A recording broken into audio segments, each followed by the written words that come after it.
Shalom, salam berkat dari kami untuk pendengar sekalian. Saat ini pendengar akan diberkati dengan program Hari Ini Harinya Tuhan bagian yang ke-8.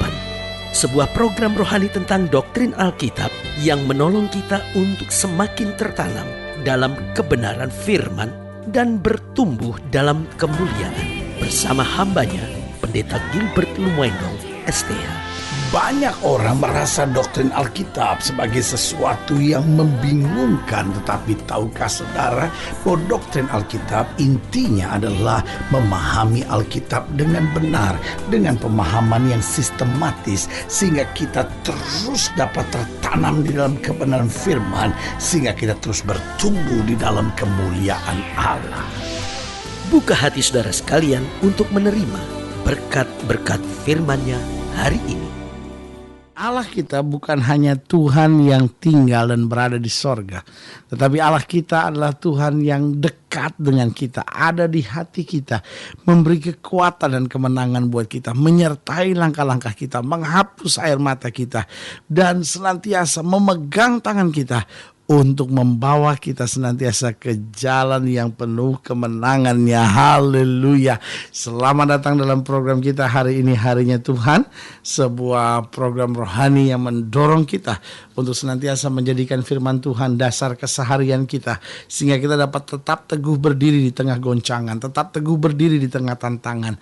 Karena selama kita berdiri pada firman Tuhan, maka dasar kita teguh, dasar kita tidak pernah goyah, dan dasar kita senantiasa akan dengan teguh menjaga kita di tengah tantangan dan pergumulan. Haleluya. Program ini sedang membahas tentang mari dan lihatlah. Saya percaya hidup Kristen adalah hidup yang mendekat kepada Tuhan.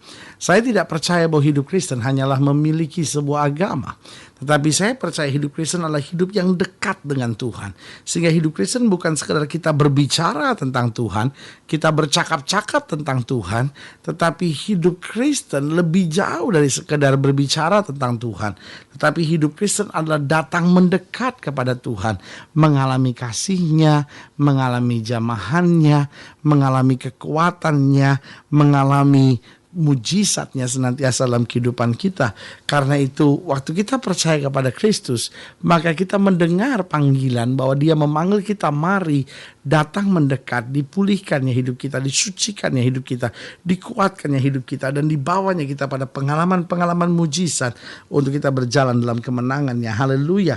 Nah, dalam Yohanes pasal pertama, ayat yang ke-43 sampai ayat yang ke-51, di dalam Yohanes pasal 1 ayat 43 demikian firman Tuhan.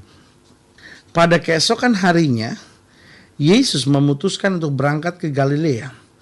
Ia bertemu dengan Filipus dan berkata kepadanya, ikutlah aku. Saudaraku yang kasih dalam Tuhan, waktu Yesus berkata ikutlah aku, Yesus tidak tanya dulu sama Filipus, kamu ada waktu atau tidak, kamu mau atau tidak, kamu siap berkorban atau tidak, kamu akan dapat fasilitas ini, setuju atau tidak. Yesus hanya menatap Filipus dan berkata, ikutlah aku. Dengan lain kata, kalau engkau mau ikut aku tanpa syarat, engkau mau ikut aku tanpa pertanyaan, engkau mau ikut aku tanpa sungut-sungut, tapi kalau engkau mau ikut aku dengan segenap kesungguhan, maka aku memanggil engkau untuk setia. Saudaraku yang kasih dalam Tuhan, tidakkah banyak orang hari-hari ini mau mengikuti Yesus karena dia pikir-pikir, aduh dosa saya banyak, aduh kalau saya ikut Yesus mungkin dosa saya diampuni, aduh saya dapat keuntungan, saya dapat diberkati, saya dapat melihat mujizat-mujizat Tuhan. Udah deh kalau gitu saya ikut Tuhan saja. Tapi saudaraku yang kasih dalam Tuhan, Filipus sama sekali tidak ada dalam perhitungan apapun. Yesus dengan tegas cuma bilang sama dia, Filipus ikutlah aku. Ayat 44, Filipus itu berasal dari Betsaida, kota Andreas dan Petrus.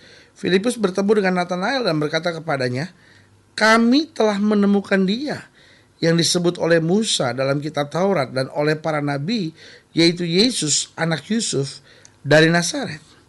Kata Nathanael kepadanya, mungkinkah sesuatu yang baik datang dari Nazaret? Kita tahu Nazaret adalah kota kecil waktu itu, kota miskin waktu itu, kota yang hanya punya satu mata air, hanya punya satu sumur. Dan kita tahu di zaman itu sumur atau air adalah sesuatu kepentingan yang sangat penting sekali, sehingga jika satu desa, satu daerah, satu kota hanya memiliki satu buah sumur, tidak banyak orang mau tinggal di sana. Semua lebih berebut tinggal di tempat di mana mata air atau sumur cukup banyak. Kenapa? Karena itu kebutuhan vital yang tidak pernah bisa digantikan oleh apapun. Nah, saudaraku yang kasih dalam Tuhan, jadi waktu Natanael mendengar, loh, kok Mesias bukan datang dari Yerusalem, kok Mesias justru datangnya dari Nazaret, maka kata Natanael kepadanya, bagaimana? Dikatakan jelas pada ayat yang ke-46, kata Natanael kepadanya, mungkinkah sesuatu yang baik datang dari Nazaret? Kata Filipus kepadanya, mari dan lihatlah. Nah, kalau hidup Kristen kita belum sungguh-sungguh mari dan lihat, maka kita hanya cuma punya asumsi-asumsi. Padahal asumsi sebetulnya awal dari berbagai kebingungan. Nah, dikatakan apa? Mari dan lihatlah. Yesus melihat Natanael datang kepadanya, lalu berkata tentang dia, lihat, inilah seorang Israel sejati, tidak ada kepalsuan di dalamnya. Kata Natanael kepadanya, bagaimana engkau mengenal aku? Jawab Yesus kepadanya, sebelum Filipus memanggil engkau, aku telah melihat engkau di bawah pohon ara. Kata Natanael kepadanya, Rabi, engkau anak Allah, engkau raja orang Israel. Natanael yang tadinya berkata, mana mungkin ada sesuatu yang baik datang dari Nazaret. Tapi waktu dia berjumpa langsung dengan Yesus, waktu dia langsung bertemu dengan Yesus, pandangannya berubah. Saudaraku yang kasih dalam Tuhan, banyak orang punya agama, banyak orang memandang kekristenan hanya sebagai sebuah agama, sehingga dia melihat kok hidup Kristen kayaknya berat ya, hidup Kristen tampar pipi kiri kasih pipi kanan, hidup Kristen harus setia, harus ngalah, kok kayaknya sukar ya. Tapi saya mau beritahu, kalau kita ketemu Yesus langsung, baru kita bilang hidup Kristen itu indah, tantangannya ada, tetapi kasih Allah saya rasakan senantiasa sepanjang umur hari-hari hidup saya. Haleluya. Jadi langsung apa yang terjadi? Kata Natanael kepadanya, Natanael yang tadinya berkata, mungkinkah sesuatu yang baik datang dari Nazaret? Natanael yang sama tiba-tiba berkata apa? Rabi, engkau anak Allah, engkau raja orang Israel. Yesus menjawab katanya, karena aku berkata kepadamu, aku melihat engkau di bawah pohon ara, maka engkau percaya. Engkau akan melihat hal-hal yang lebih besar daripada itu. Lalu kata Yesus kepadanya, aku berkata kepadamu sesungguhnya, engkau akan melihat langit terbuka dan malaikat-malaikat Allah turun naik kepada anak manusia. Nah, saudaraku yang kasih dalam Tuhan, pertanyaan kita, pelajaran apa yang bisa kita lihat dari kalimat Filipus kepada Natanael, mari dan lihatlah. Yang pertama, bahwa hidup Kristen adalah pengalaman pribadi. Hidup Kristen bukanlah sebuah pelajaran agama. Betul di sekolah harus ada pelajaran agama. Betul di gereja perlu ada katekisasi, perlu ada ibadah-ibadah PA, perlu ada ibadah-ibadah untuk penelaahan Alkitab, pemahaman Alkitab. Tetapi saudaraku yang kasih dalam Tuhan, hidup Kristen, pelajaran-pelajaran Alkitab, bahkan pendidikan-pendidikan Alkitab, itu hanya menuntunnya untuk masuk dalam pengalaman pribadi. Orang sekolah teologi untuk apa? Bukan untuk jadi pintar, tetapi untuk punya pengalaman pribadi dengan Tuhan. Yang paling menakutkan adalah kalau orang sekolah teologi tahu tentang Tuhan, tetapi tidak pernah kenal dengan Tuhan. Ini yang paling berbahaya. Banyak juga sekolah-sekolah tertentu yang mendidik ahli-ahli teologi pintar dalam berteologi, tetapi tidak mengenal Tuhan sama sekali. Ini yang berbahaya karena hidup Kristen adalah pengalaman pribadi. Tetapi ironisnya, orang-orang yang punya pengalaman pribadi dengan Tuhan kadang-kala tidak merasa belajar itu sebagai sesuatu yang perlu. Jadi dia pikir, saya sudah punya pengalaman pribadi dengan Tuhan, itu cukup. Betul, kekristenan adalah pengalaman pribadi dengan Tuhan. Tapi justru karena kita punya pengalaman pribadi dengan Tuhan, kita mau kenal dia lebih lagi, lebih lagi, lebih lagi. Berarti kekristenan bukan sekedar sebuah pelajaran agama yang perlu dipelajari, tetapi hidup Kristen adalah pengalaman pribadi dengan Tuhan. Yang kedua, saya pelajari ada makna apa di balik kalimat Filipus kepada Natanael yang berkata mari dan lihatlah. Yang kedua kita pelajari bahwa tanpa kita datang dan melihat sendiri, kita gampang memiliki asumsi. tanpa kita datang sendiri, kita mudah sekali digoncangkan, kita mudah sekali dipengaruhi, kita mudah sekali punya asumsi-asumsi yang negatif. Kok ikut Tuhan tuh kayaknya fanatik banget gitu, kok ikut Tuhan kayaknya susah banget. Belum lagi kalau pendeta mulai ngajarin tentang perpuluhan, tentang persembahan syukur, kita ngerasa, duh kok hidup Kristen kok harus korban terus gitu. Nah akhirnya kita punya berbagai asumsi-asumsi yang bisa menggoncangkan kita. Tetapi waktu Nathanael sudah melihat sendiri, bahkan dia berani berkata apa? Engkau sebenarnya raja orang Yahudi. Nah yang ketiga, pelajaran apa yang bisa kita pelajari dari kalimat mari dan lihatlah? Yang ketiga, bahwa setiap orang akan dituntun dengan pengalaman yang berbeda-beda. Jadi saudaraku yang kasih dalam Tuhan, memang hidup Kristen adalah pengalaman pribadi. Tetapi pengalaman pribadinya tidak bisa digeneralisasikan. Tidak bisa semua orang sama. Ada orang-orang yang bertobat karena bertemu Tuhan. Ada orang-orang yang bertobat karena disembuhkan dari penyakitnya. Ada orang-orang yang bertobat karena dia merasa hadirat Tuhan begitu kuat. Ada orang-orang yang bertobat karena dia ada di kebaktian dan dia didoakan. Jadi ada banyak pengalaman-pengalaman pribadi orang.